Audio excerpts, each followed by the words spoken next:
নমস্কার বন্ধুরা, তোমাদের সবাইকে স্বাগতম অনলাইন স্টাডি আইটিআই চ্যানেলে। দেখো, এই ভিডিওতে আমি তোমাদেরকে অটো আপগ্রেডেশন সম্পর্কে কিন্তু একটু বিস্তারিত জানাবো। তোমরা যারা এই অটো আপগ্রেডেশন সম্পর্কে জানতে চাও, আমি তাদের উদ্দেশ্যে একটাই কথা বলতে চাই, তোমরা ভিডিওটা স্কিপ না করে জাস্ট একটু ভালো করে দেখো, ভালো করে শোনো, বোঝো, তাহলে কিন্তু তোমরা ঠিক বুঝতে পারবে যে এই অটো আপগ্রেডেশন আসলে কারা করতে পারবে এবং কোন নিয়মগুলো আমাদেরকে মেনে করতে হবে এবং অটো আপগ্রেডেশনে আমাদের কত টাকা লাগবে সে সম্পর্কে কিন্তু তোমরা একদম বিস্তারিত জানতে পারবে যদি তোমরা একটু ভালো করে শোনো এই ভিডিওটা। তো দেখো, এই অটো আপগ্রেডেশন কারা করতে পারবে, এটা যদি আমি প্রথম যে আমাদের পয়েন্ট, এই পয়েন্টের যদি আমি অ্যান্সার বলি, তাহলে সেই সকল ক্যান্ডিডেটরাই এখানে শুধুমাত্র অটো আপগ্রেডেশন করতে পারবে। কারা করতে পারবে? যে সকল ক্যান্ডিডেটরা বা যে সকল আমার ভাই এবং বোনরা, তোমরা আমাদের যে ফার্স্ট কাউন্সেলিংয়ের রেজাল্ট আজকে পাবলিশ হয়েছে, তো তোমরা যারা সিট পেয়েছো, কিন্তু তোমরা তোমাদের মনের মতো যে সিট বা মনের মতো যে কলেজ যদি তোমরা না পেয়ে থাকো, অর্থাৎ তোমরা যে চয়েস ফিলিং করার সময় 1 নম্বরে যে কলেজ রেখেছো, 2 নম্বরে যে কলেজ রেখেছো, 3 নম্বরে যে কলেজ রেখেছো বা 4 নম্বরে যে কলেজ রেখেছো, এইভাবে যে তোমরা কলেজ সাজিয়েছো এবং এইভাবে যে তোমরা ট্রেড ওয়াইজ যে কলেজগুলোকে সাজিয়েছো, এবং ধরো তুমি 4 নম্বর যে কলেজটা আছে, এই 4 নম্বর কলেজটাতে তুমি চান্স পেয়েছো। এই যে ফার্স্ট কাউন্সিলিং হলো, এই ফার্স্ট কাউন্সিলিংয়ে তুমি 4 নম্বর যে কলেজটা আছে, এই 4 নম্বর কলেজে ধরো তুমি চান্স পেয়েছো। এবার কি করবে? এবার তো তোমার তো মেইন টার্গেট কোনটা? মেইন টার্গেট হচ্ছে তোমার 1 নম্বর কলেজটা পাওয়ার, কিন্তু তুমি 1 নম্বর কলেজটা পাওনি, বা তোমার 4-এর আগে যে কলেজটা আছে, 3 নম্বর যে কলেজটা আছে, সেটা তোমার পাওয়ার মূল টার্গেট।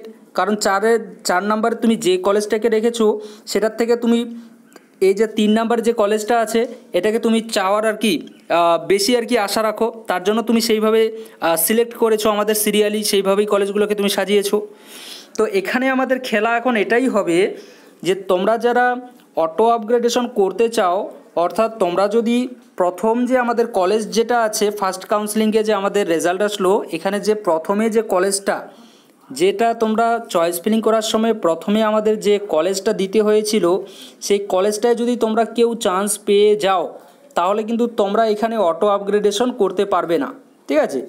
তোমরা যদি প্রথমের যে কলেজটা দিয়েছো তোমরা চয়েস ফিলিং করার সময়, সেই কলেজটায় যদি পেয়ে যাও, তাহলে সেই ক্ষেত্রে কিন্তু তোমরা আর এখানে অটো আপগ্রেডেশন করতে পারবে না। তোমাদেরকে কিন্তু অটো আপগ্রেডেশনের কোনো ওখানে দেখাবে না, অপশানই দেখাবে না। তো কারা অটো আপগ্রেডেশন করতে পারবে? যারা ধরো 1 নাম্বার কলেজটা পায়নি, 1 নাম্বার কলেজ পায়নি, 1 নাম্বার কলেজের বিপরীতে অর্থাৎ 2 নাম্বার কলেজ পেয়েছে, 3 নাম্বার কলেজ পেয়েছে, 4 নাম্বার কলেজ পেয়েছে, সেই সকল ক্যান্ডিডেট কিন্তু এখানে অটো আপগ্রেডেশন করতে পারবে। এবং অটো আপগ্রেডেশন, ধরো তুমি অটো আপগ্রেডেশন করলে, এবার এই অটো আপগ্রেডেশনে কী হবে?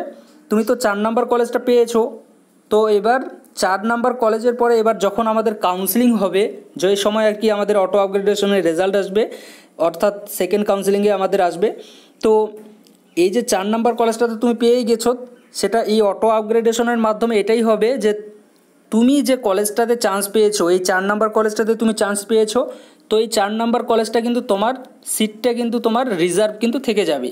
অর্থাৎ তুমি যদি অটো আপগ্রেডেশন করো, তাহলে সেক্ষেত্রে এই যে 4 নাম্বার কলেজটা তুমি পেয়েছো, এটা তোমার রিজার্ভ থেকে গেল, এবং এটা তোমার কাছে থাকার পরেও তুমি এখন খুঁজছো যে এর থেকেও আমি বেটার পাই কি না। যেভাবে তুমি চয়েস ফিলিং করেছো সেভাবে এখন তুমি খুঁজছো যে আমি এর থেকেও বেটার আশা রাখি, তো এটা পাচ্ছি কি না দেখি, একটু খুঁজে দেখি।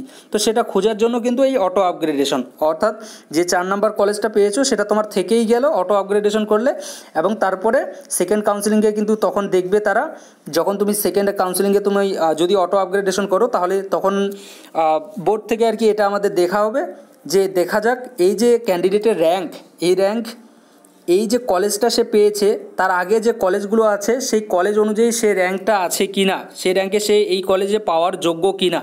যদি তুমি কলেজ পাওয়ার যোগ্য হয়ে থাকো সেই কলেজটা, তাহলে কিন্তু সেই কলেজটা অবশ্যই পেয়ে যাবে। ধরো তোমার র্যাঙ্ক যে কোনো একটা র্যান্ডমলি কোনো একটা র্যাঙ্ক আছে, সেই র্যাঙ্কে তোমার দেখা গেলো 4 নাম্বার কলেজটা তো পেয়েছো, এবার সেকেন্ড কাউন্সিলিংয়ে তুমি 3 নাম্বার কলেজটা পেয়ে গেলে। তো যখনই তুমি 3 নাম্বার কলেজটা পেয়ে যাবে, তো তখন থেকে কিন্তু তোমার যে কলেজ, তখন থেকে কিন্তু তোমার কলেজ হয়ে যাবে এই 3 নাম্বার কলেজটা, তখন কিন্তু আর 4 নাম্বার কলেজটা তোমার থাকবে না। ঠিক আছে? তো এটাই হচ্ছে গিয়ে কিন্তু অটো আপগ্রেডেশন। তো এগুলো কিন্তু একটু ভালো করে বুঝে শুনে কিন্তু তোমরা একটু অটো আপগ্রেডেশন করবে। দেখা গেল তুমি 4 নাম্বার কলেজে এমন একটা কলেজকে রেখে দিয়েছো যেটা তোমার বাড়ির পাশে, কিন্তু 3 নাম্বার যে কলেজটা দিয়েছো সেটা তোমার একটু বাড়ির থেকে অনেকটা দূরে, কিন্তু সেটা একটু আর কি ভালো কলেজ।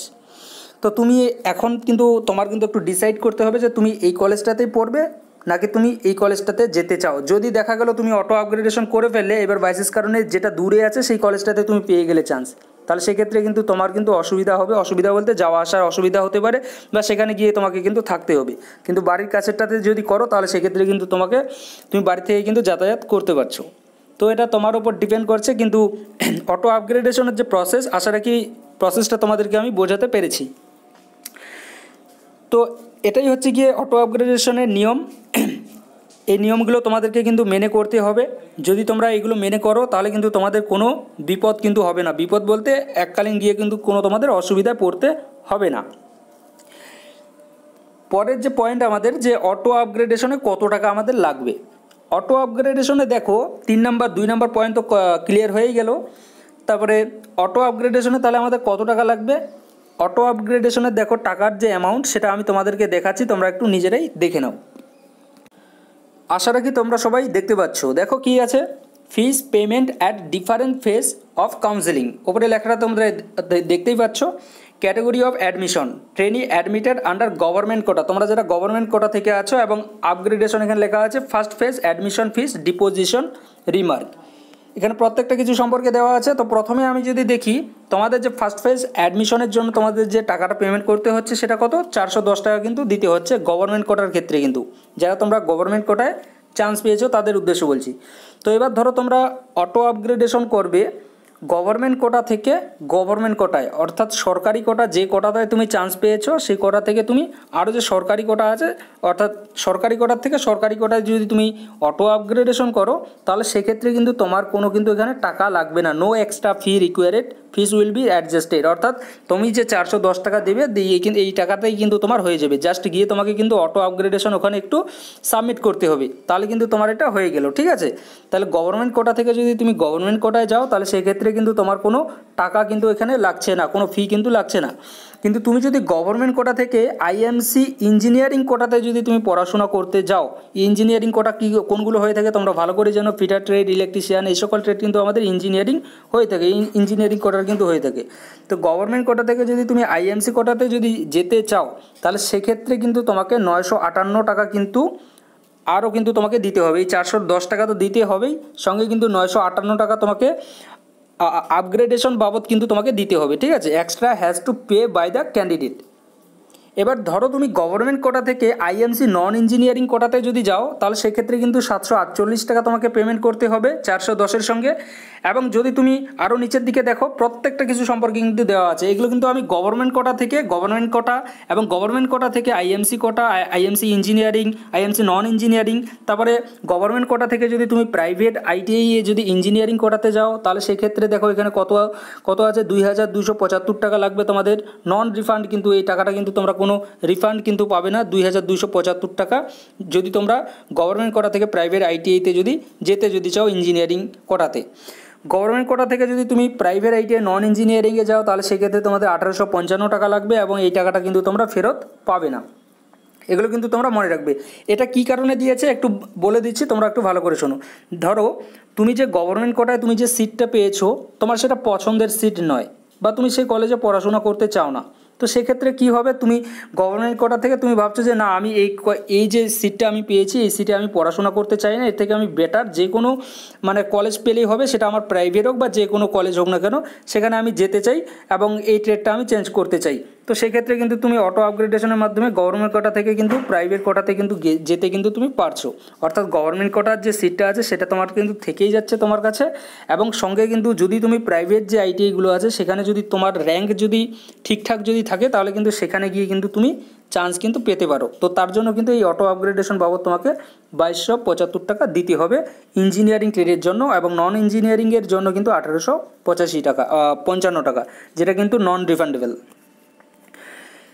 সেমভাবে দেখো এখানে আছে ট্রেনি অ্যাডমিটেড আন্ডার আইএমসি কোটা। তোমরা যারা আইএমসি কোটাতে ইঞ্জিনিয়ারিং যে ট্রেডগুলো আছে আমাদের ইঞ্জিনিয়ারিং ট্রেডে অ্যাডমিশন নিয়েছো আইএমসি কোটার মাধ্যমে, তাদের ক্ষেত্রে কিন্তু এখানে ফিটা তোমরা দেখতে পাচ্ছ। আইএমসি কোটা, ইঞ্জিনিয়ারিং কোটা, তোমরা যারা আইএমসি থেকে আইএমসি ইঞ্জিনিয়ারিং যে আমাদের ট্রেডগুলো আছে সেগুলো থেকে যদি তোমরা গভর্নমেন্ট কোটাতে যাও, গভর্নমেন্ট কোটাতে যাওয়ার জন্য যদি অটো আপগ্রেডেশন করো, তাহলে সেক্ষেত্রে কিন্তু তোমাদের কোনো কিন্তু এক্সট্রা ফি কিন্তু দিতে হবে না, ঠিক আছে। No extra fee required, no refund to the candidate, ঠিক আছে। কোনো তোমাদের টাকা দিতে হচ্ছে না, তোমাদেরকে জাস্ট যে টাকাটা এখানে লাগছে 1368 টাকা, এই 1368 টাকা কিন্তু তোমাদেরকে পে করতে হবে।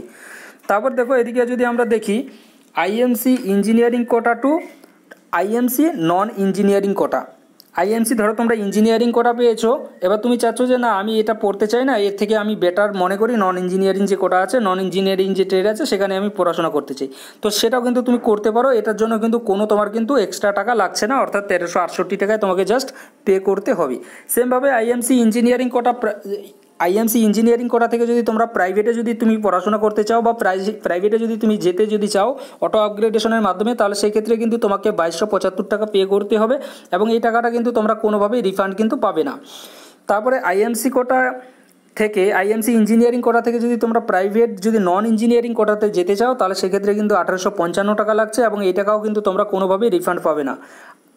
তারপর দেখো এখানে আছে ট্রেনিজ অ্যাডমিটেড আন্ডার আইএমসি কোটা নন ইঞ্জিনিয়ারিংয়ের ক্ষেত্রে। এর আগে যেটা বললাম সেটা হচ্ছে আমাদের ইঞ্জিনিয়ারিং ট্রেডের ক্ষেত্রে, এখন হচ্ছে নন ইঞ্জিনিয়ারিং। ধরো তোমরা নন ইঞ্জিনিয়ারিংয়ে তোমরা চান্স পেয়ে গিয়েছো, নন ইঞ্জিনিয়ারিং কোনগুলো হয়ে থাকে আমি বারবার বলছি না, কারণ তোমরা ভালো করে জানো, আমি কিন্তু বারবার অনেক ভিডিওতে কিন্তু তোমাদেরকে বলে দিয়েছি।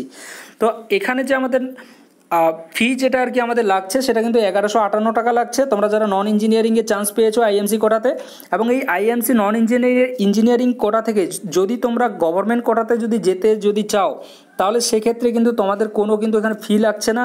এবং তোমরা যদি এই নন ইঞ্জিনিয়ারিং আইএমসি কোটা থেকে যদি তোমরা ইঞ্জিনিয়ারিং যদি কোটাতে যদি যেতে চাও, আইএমসি কোটাতেই যদি যেতে চাও, আইএমসি কোটা তুমি নন ইঞ্জিনিয়ারিংয়ে চান্স পেয়েছো কিন্তু তুমি যেতে চাচ্ছ যে আমি ইঞ্জিনিয়ারিং কোটাতে আমি পড়াশোনা করতে চাই, ইঞ্জিনিয়ারিং ট্রেডে আমি পড়াশোনা করতে চাই, তাহলে সেক্ষেত্রে কিন্তু তোমাকে 1158 টাকা তো দিতেই হবে, সঙ্গে কিন্তু 210 টাকা কিন্তু পেমেন্ট কিন্তু তোমাকে করতে হবে। এবং এই যে 210 টাকা এটা কিন্তু তুমি রিফান্ড কিন্তু পাবে না, ঠিক আছে।